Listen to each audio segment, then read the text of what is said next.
કોને કહેવાય છે અને એનો મતલબ શું થાય છે. આને રિલેટેડ દાખલાઓ નહીં આવે પણ એમસીક્યુઝ જરૂર આવશે. તો સૌથી પહેલા આણ્વિકતા કોને કહેવાય? સપોઝ મારી પાસે કોઈ એક સમીકરણ છે a + b will give c, બરાબર. હવે તમને ખબર હશે કે પ્રક્રિયાઓ બે ટાઈપની હોય છે. તમને આના વિશે આગળ બી નોલેજ આપી દીધેલું છે. પ્રક્રિયાઓ બે ટાઈપની હોય છે, એક તો પ્રાથમિક પ્રક્રિયાઓ અને બીજી જટિલ પ્રક્રિયાઓ. આના વિશે આગળ વાતચીત થઈ ચૂકી છે. પ્રાથમિક પ્રક્રિયા એટલે કે એક જ સ્ટેપમાં થતી પ્રક્રિયા, એક જ તબક્કામાં થતી પ્રક્રિયા, સીધી પ્રોસેસ થાય. અને જટિલ પ્રક્રિયા એટલે એવી પ્રક્રિયા જે એક કરતાં વધારે તબક્કામાં થતી હોય છે, 4 તબક્કા, 5 તબક્કા, બરાબર, વધારે તબક્કામાં થતી પ્રક્રિયાઓ. તો જ્યારે આપણે આણ્વિકતાની વાત કરીએ ત્યારે પ્રાથમિક પ્રક્રિયાને રિલેટેડ વાત કરશું. જો કોઈ પ્રાથમિક પ્રક્રિયા, સપોઝ મેં તમને અહીંયા આપેલી છે, બરાબર, આ એક જ સ્ટેપમાં થતી પ્રક્રિયા છે. આ પ્રાથમિક પ્રક્રિયામાં જેટલા પ્રક્રિયકો હોય એની સંખ્યાને તમારે આણ્વિકતા કહેવાશે. આનો મતલબ એમ છે કે આની અંદર બે પ્રક્રિયકો છે, આ બંને પ્રક્રિયકો એકબીજા સાથે અથડાય છે અને પ્રક્રિયા આગળ શક્ય પામે છે. તો જે પ્રક્રિયકો એકબીજા સાથે અથડાય, એકબીજા સાથે સાયમલ્ટેનિયસ એકી સાથે અથડાય અને ત્યારે પ્રક્રિયા સંભવ પામે તો એને આપણે આણ્વિકતા તરીકે ઓળખીશું. ફરીથી કહું છું, આવું માત્ર પ્રાથમિક પ્રક્રિયાઓ માટે જ આપણે કહી શકાય એમ છે. ઓકે, સપોઝ એવું ધારી લ્યો કે મારી પાસે અહીંયા જુદા જુદા 3 ટાઈપના પ્રક્રિયકો છે. આ 3 ટાઈપના પ્રક્રિયકો જ્યારે એકબીજા સાથે એકી સાથે અથડાશે, એક સાથે, માત્ર 2 જણા નહીં, 3 એક સાથે અથડાશે તો નિપજ મળશે. એનો મતલબ અહીંયા આણ્વિકતા 3 થઈ કહેવાય. કેટલી થઈ કહેવાય? 3. જેટલા પ્રક્રિયકો એકબીજા સાથે અથડાય એને આપણે આણ્વિકતા નામ આપશું. હવે બરાબર જુઓ, આણ્વિકતાના હું 3 પ્રકારો પાડી શકું. 3 પ્રકારો.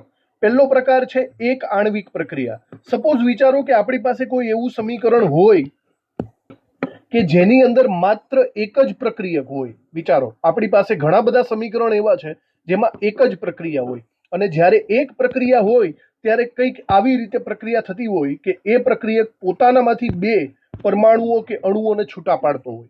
તો આવી પ્રક્રિયા કે જેમાં એક જ પરમાણુ કે અણુ છે અને પ્રક્રિયા સંભવે તો આપણે એને કહીશું એક આણ્વિક પ્રક્રિયા. ત્યારબાદ બીજી પોસિબિલિટી એ છે કે આપણે દ્વિઆણ્વિક પ્રક્રિયા કહીશું. દ્વિઆણ્વિક પ્રક્રિયા મતલબ, ચલો એક પેલા આનું સમીકરણ પણ જોઈ લ્યો. એમોનિયમ નાઇટ્રેટનું સમીકરણ છે, આપણે એને એક આણ્વિક પ્રક્રિયા તરીકે ઓળખીશું. અહીંયા પ્રક્રિયક એક જ છે.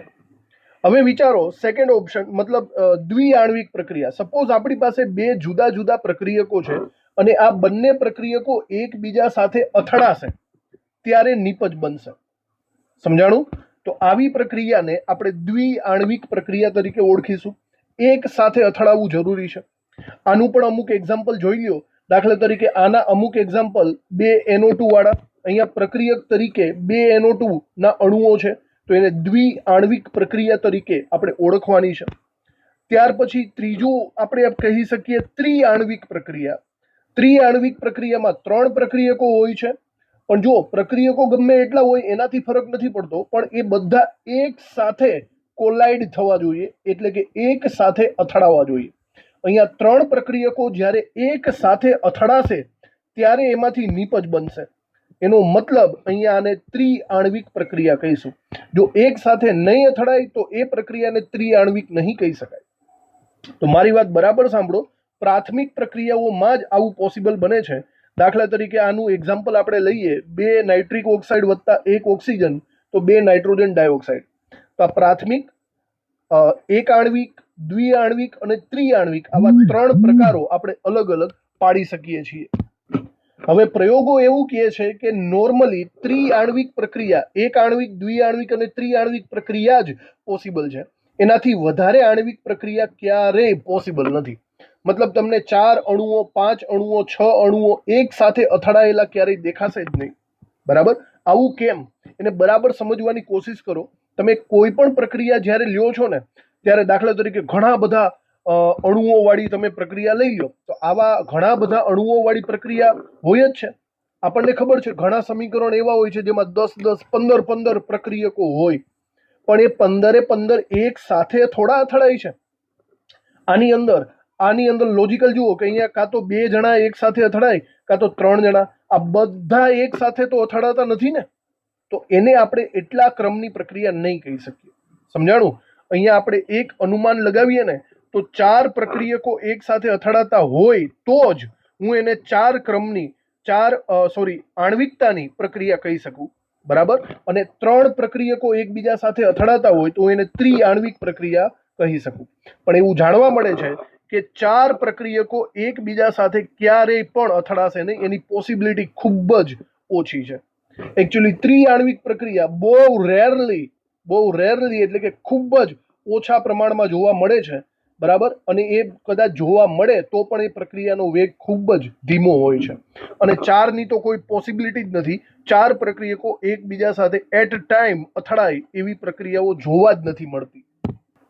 તો સપોઝ કોઈ મારી પાસે પ્રક્રિયક એવું હોય કે જેની અંદર પ્રક્રિયકો વધારે હોય તો એની આણ્વિકતા કેટલી થાય? સપોઝ આ સમીકરણ મારી પાસે છે HBr વત્તા O2, તો અહીંયા સ્પષ્ટ મને દેખાય છે કે અહીંયા પ્રક્રિયક 5 છે કે નહીં? 4 HBr અને 1 O2. તો શું આની આણ્વિકતા 5 થશે? મેં શું કીધું? આ 5 પ્રક્રિયક છે એ વાત ઠીક છે, પણ 5 એક સાથે અથડાય છે કે નહીં? આ 5 એક સાથે અથડાવવાની પોસિબિલિટી મને ખૂબ જ ઓછી લાગે છે. સમજાણું? તો આ 5 એકબીજા સાથે અથડાવવાની પોસિબિલિટી લાગતી જ નથી, તો એ 5 આણ્વિક પ્રક્રિયા તો બનવાની જ નથી. તો હવે આની આણ્વિકતા કેવી રીતે નક્કી કરવી? આનો મતલબ એમ થયો કે આ પ્રક્રિયા પ્રાથમિક નથી. સાંભળજો, આનો મતલબ એવો થશે કે આ પ્રક્રિયા પ્રાથમિક નથી. અહીંયા એના જુદા જુદા તબક્કાઓ પાડવા પડશે. અહીંયા સ્ટેપ 1 2 3 4 આ પ્રક્રિયા ઓવરઓલ 4 તબક્કામાં પોસિબલ બને છે. આ એની ક્રિયાવિધિ સમજશું તો જ ખબર પડશે. અને જ્યારે જુદા જુદા તબક્કા હોય ત્યારે આપણે આગળ વાત થઈ ચૂકી છે, એક કરતા વધારે તબક્કા હોય તો તમારે જાણવું પડશે કે ધીમો તબક્કો કયો છે. જે ધીમો તબક્કો હશે એ જ તેનો વેગ નિર્ણાયક તબક્કો હશે. તો આ સમીકરણને જો બરાબર રીતે અનુભવ કરીએ તો મને એવું ખબર પડે છે કે સ્ટેપ નંબર જે 1 છે એ ખૂબ જ સ્લો એટલે કે ખૂબ જ ધીમો તબક્કો છે અને બાકીના બધા તબક્કા ખૂબ જ ઝડપી તબક્કા છે. તો જે ધીમો તબક્કો છે એ વેગ નિર્ણાયક તબક્કો થશે. સમજાણું? અને જે વેગ નિર્ણાયક તબક્કો હોય એને આપણે આણ્વિકતાની દ્રષ્ટિએ જુઓ. મતલબ ચલો આ આપણી પ્રક્રિયા મેઇન થઈ ગઈ. સોરી,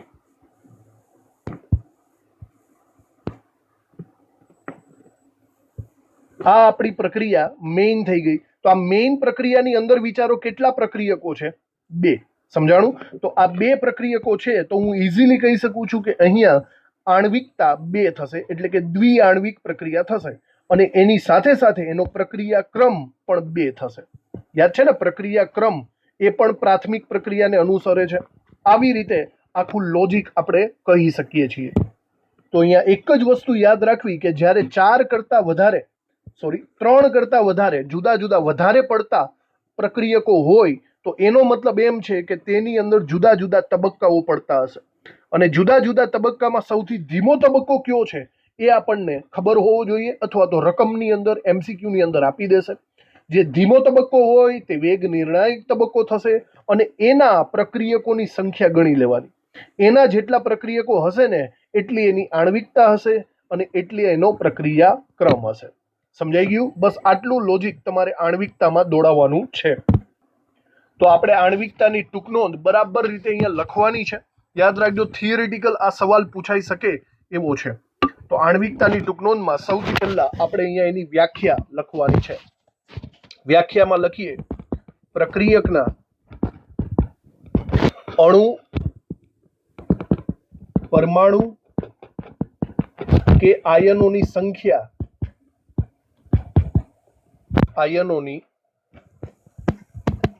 સંખ્યા કે જે પ્રારંભિક પ્રક્રિયામાં ભાગ લે છે. પ્રારંભિક એટલે કે પ્રાથમિક પ્રક્રિયામાં ભાગ લે છે અને એકબીજા સાથે અથડામણ અનુભવે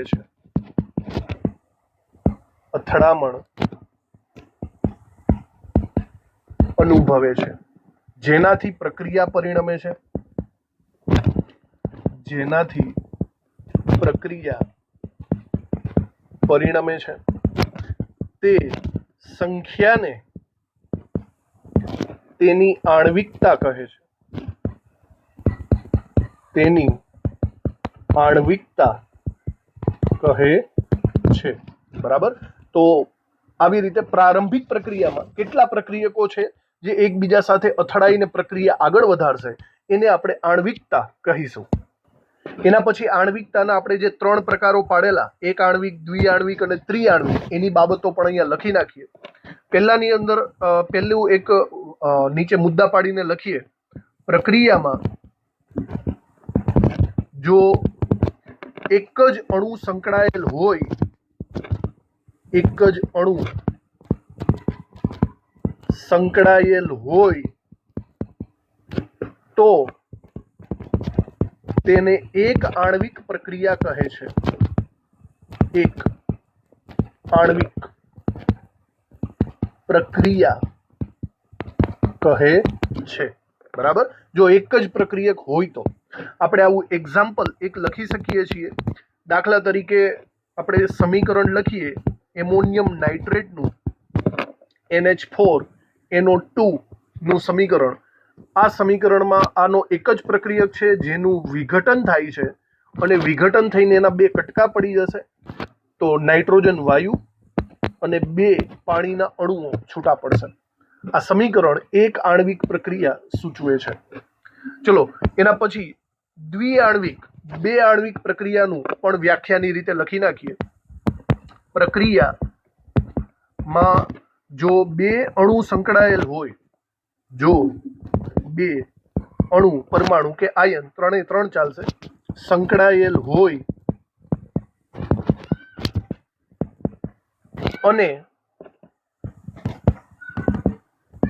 બંનેની એકબીજા સાથે અથડામણ થતી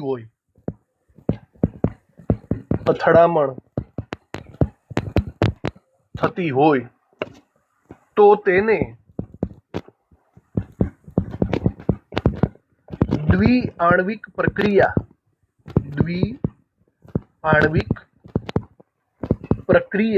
કહે છે। ઓકે, દ્વિઆણ્વિક। ચલો એનું પણ એક્ઝામ્પલ આપણે લખવાનું છે। દાખલા તરીકે દ્વિઆણ્વિક પ્રક્રિયાનું સમીકરણ 2HI નું વિઘટન લખી શકાય।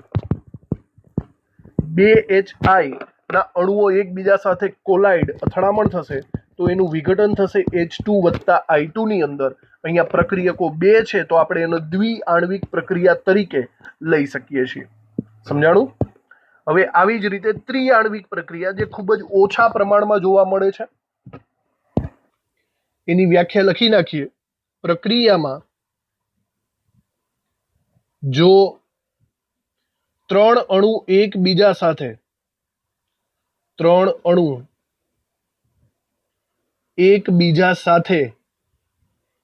અથડામણ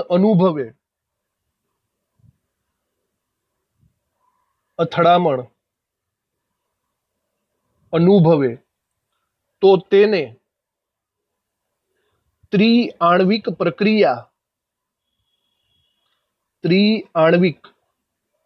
પ્રક્રિયા કહે છે। બરાબર। ચલો આના પણ અમુક એક્ઝામ્પલ્સ છે।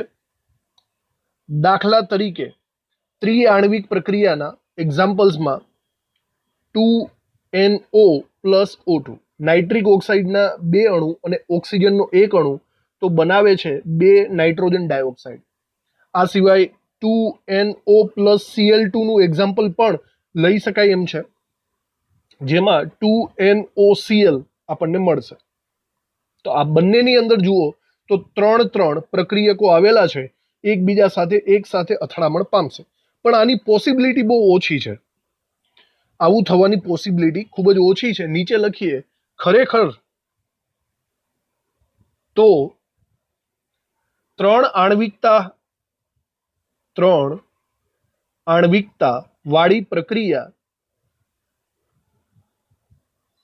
વાળી પ્રક્રિયા ઘણી ઓછી હોય છે, ઘણી ઓછી હોય છે અને ઘણી ધીમી હોય છે, ને કદાચ હોય તો પ્રક્રિયા ઘણી ધીમી હોય છે. તો ત્રિઆણ્વિક પ્રક્રિયાઓ મોસ્ટ ઓફલી બહુ ઓછા પ્રમાણમાં જોવા મળે છે. એવી રીતે એના પછી નવા મુદ્દામાં લખીએ 3 કરતા વધારે આણ્વિકતાનું શું? તો લખીએ 3 કરતા વધુ અણુઓ એકબીજા સાથે એક જ થઈ ગયું, એકબીજા સાથે સંઘાત પામે એવી સંભાવના ઘણી ઓછી છે, એવી સંભાવના ઘણી ઓછી છે. એક સાથે 4 એક સાથે 5 અણુઓ અથડાય એવી પોસિબિલિટી ખૂબ જ ઓછા પ્રમાણમાં આપણને જોવા મળશે. જો કોઈ સમીકરણ અથવા તો જો કોઈ પ્રક્રિયામાં 3 કરતા વધારે પ્રક્રિયકના અણુઓ આવેલા હોય, પ્રક્રિયક અણુઓ, પરમાણુઓ કે આયનો આવેલા હોય તો તેવી પ્રક્રિયાની ક્રિયાવિધિ સમજવી પડે. ક્રિયાવિધિ સમજવી પડશે. તેમાં જુદા જુદા તબક્કાઓ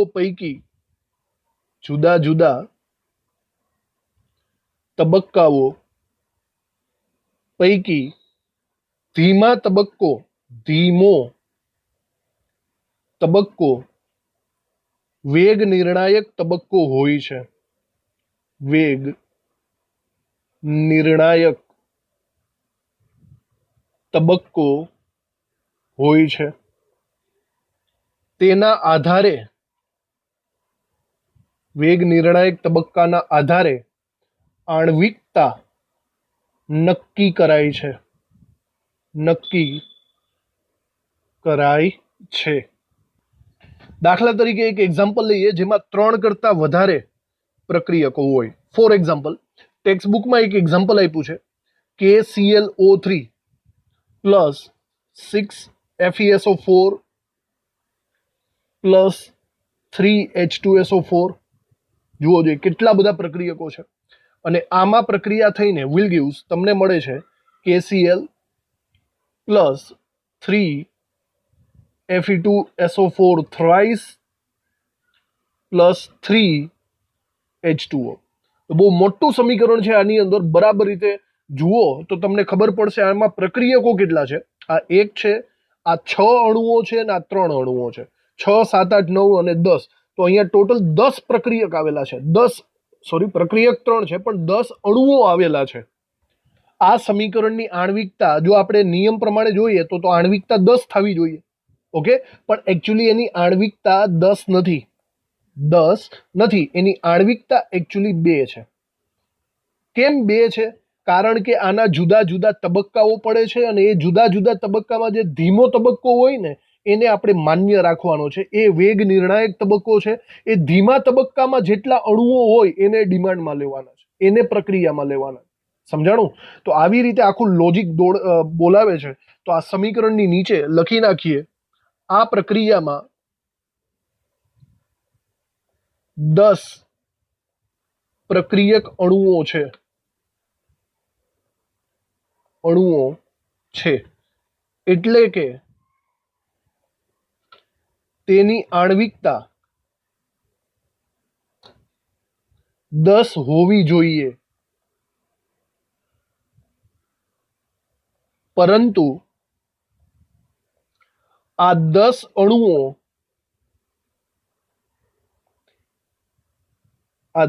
અણુઓ એકબીજા સાથે અથડાતા નથી. સમજાણું? માટે આ પ્રક્રિયા ના જુદા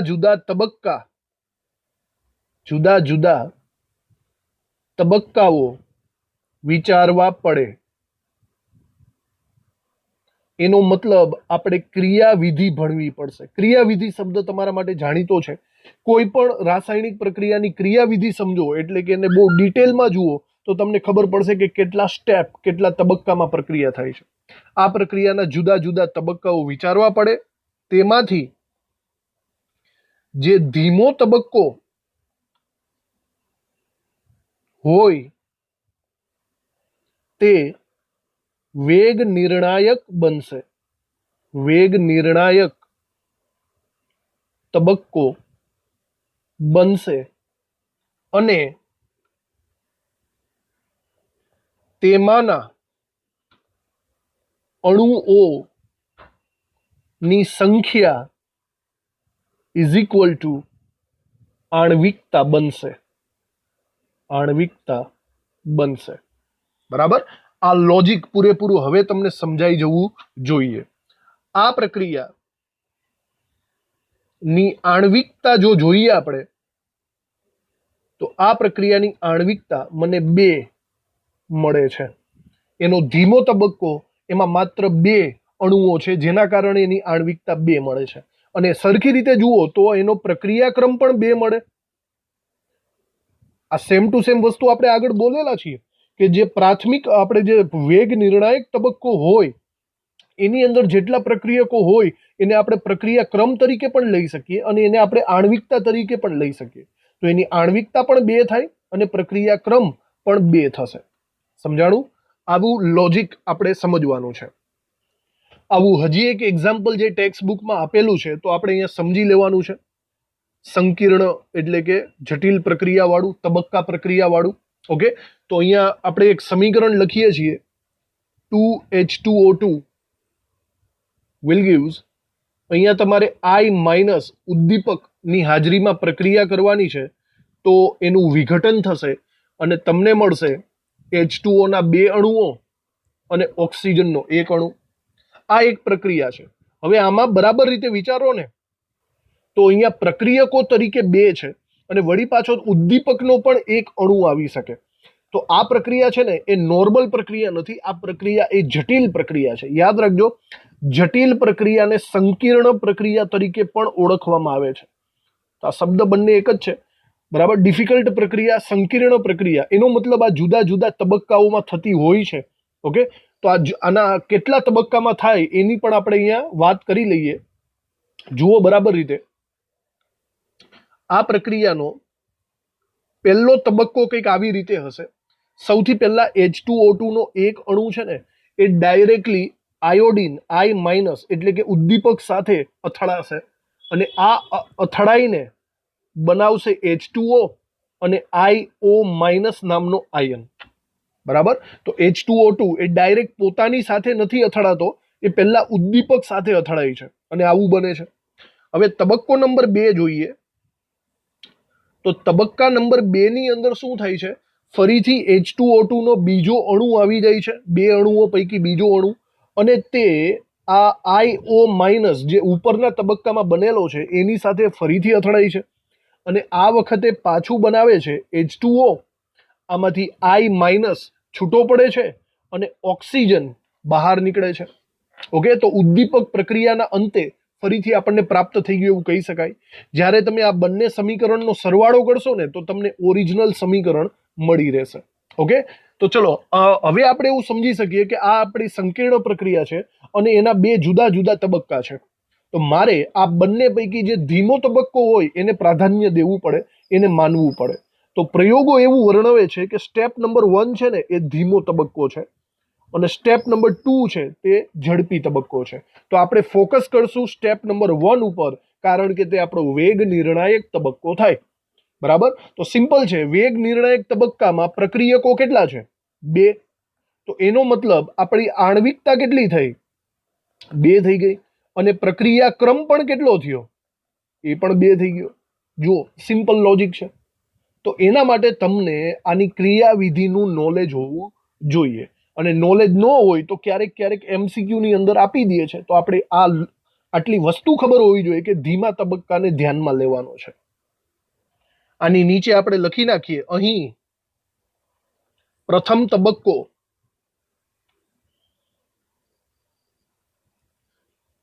ધીમો છે, માટે તે વેગ નિર્ણાયક તબક્કો છે. વેગ નિર્ણાયક તબક્કો છે, માટે IO માઇનસ ની રચના, મતલબ કે IO માઇનસ ની જે ઉત્પત્તિ છે તે પ્રક્રિયા વેગ નક્કી કરે છે. પ્રક્રિયા વેગ નક્કી કરે છે. જુઓ સમીકરણમાં IO માઇનસ કયા સ્ટેપમાં બનેલો છે? સ્ટેપ નંબર 1 માં. અને એ જ પ્રક્રિયા વેગ નક્કી કરશે. એનો મતલબ બે મેઇન પ્રક્રિયકો એના માટે જિમ્મેદાર થશે. આમ પ્રક્રિયા ક્રમ અને આણ્વિકતા બંને કેટલી થશે?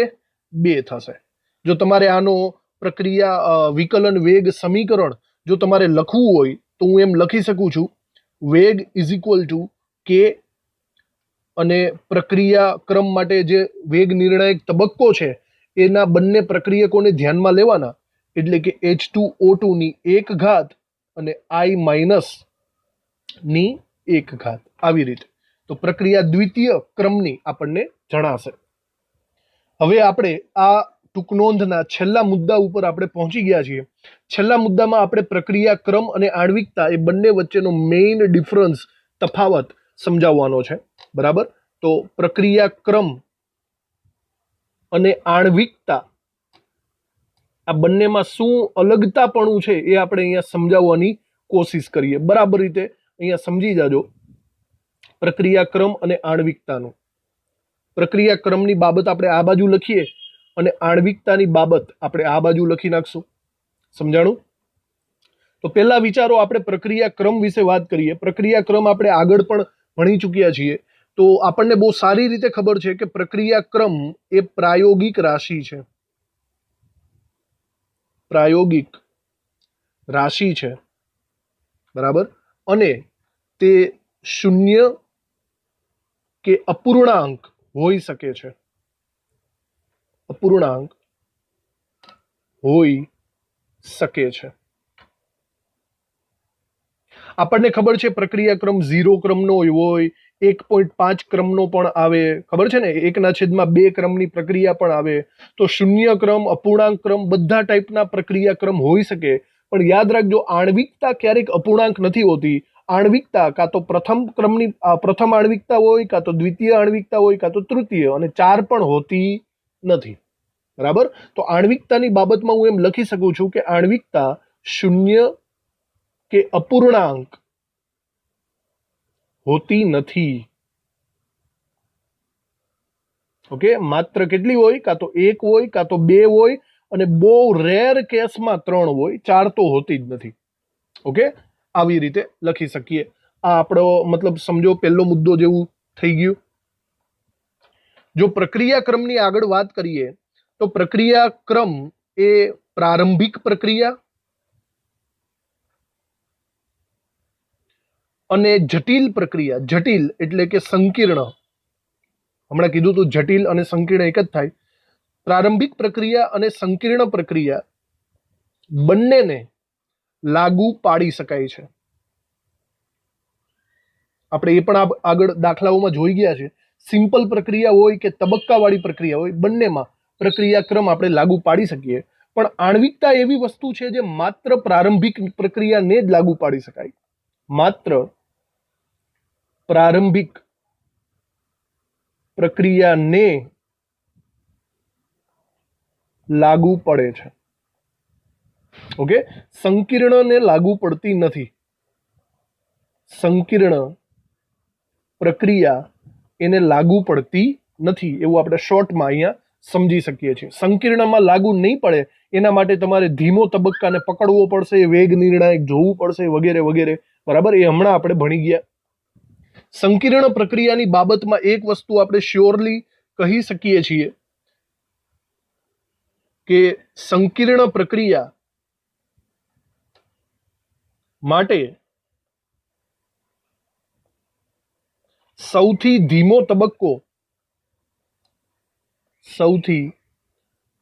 તબક્કો એ વેગ નિર્ણાયક તબક્કો એ પ્રક્રિયાક્રમ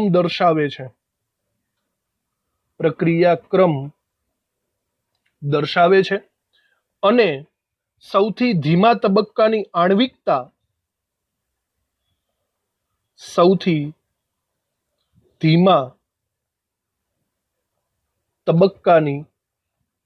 આણ્વિકતા એ જ પ્રક્રિયાક્રમ થાય છે. બરાબર? તો પ્રક્રિયાક્રમનું લોજિક પહેલા આગળનું બધું ક્લિયર કરજો તો તમને આ વાક્યમાં ખબર પડશે. તો ધીમા તબક્કાની જેટલી આણ્વિકતા હોય એટલો જ એનો પ્રક્રિયાક્રમ થાય છે. આના પરથી એમસીક્યુઝ આવી શકે છે. અહીંયા ટૂંકનોંધ તમારી અહીંયા એકદમ ક્લિયર થઈ છે, ટૂંકનોંધ અહીંયા પૂરી થાય છે. પણ હું તમને એક એક્સ્ટ્રા મુદ્દો આપવા માંગુ છું. બરાબર? એ આપણા જાણમાં છે. JEE અને નીટને લગતો આ ખૂબ જ અગત્યનો મુદ્દો આપણે કહી શકીએ છીએ. બરાબર? જોજો, આણ્વિકતા અને પ્રક્રિયાક્રમ વચ્ચેનો સંબંધ આપણે અહીંયા જોવાનો છે.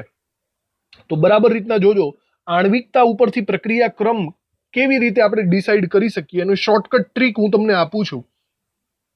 જો દ્વિઆણ્વિક કે ત્રિઆણ્વિક પ્રક્રિયા હોય ને, દ્વિઆણ્વિક અને ત્રિઆણ્વિક પ્રક્રિયા, તો હંમેશા યાદ રાખવું કે આણ્વિકતા એ જ એનો પ્રક્રિયાક્રમ થાય. બરાબર? જોજો, આ એમસીક્યુમાં તમને ખૂબ જ કામ લાગશે. તમને કોઈ એમસીક્યુમાં એવું કીધેલું છે કે ભાઈ આ એક પ્રક્રિયા છે, એની આણ્વિકતા 2 છે, તો ડાયરેક્ટલી સમજી જાજો કે એનો પ્રક્રિયાક્રમ પણ 2 જ થાય. આણ્વિકતા છે એની ત્રિઆણ્વિક પ્રક્રિયા છે, તો જો ત્રિઆણ્વિક પ્રક્રિયા હોય તો ડાયરેક્ટ સમજી જાજો કે એનો પ્રક્રિયાક્રમ પણ 3 છે. તો આણ્વિકતા જો તમને ખબર હોય તો તમે પ્રક્રિયાક્રમને ડાયરેક્ટલી સમજી શકો છો. દ્વિઆણ્વિક માટે 2 અને ત્રિઆણ્વિક માટે 3 પ્રક્રિયાક્રમ થશે. અને મેઇન વસ્તુ એ છે કે જે પ્રથમ ક્રમની પ્રક્રિયા છે ને એમાં થોડુંક વેરિયન્ટ આવે છે. એ જ એમસીક્યુમાં વધારે પડતું પૂછાય છે. વધારે પડતું પૂછાવા વાળું આ છે, એક આણ્વિક પ્રક્રિયા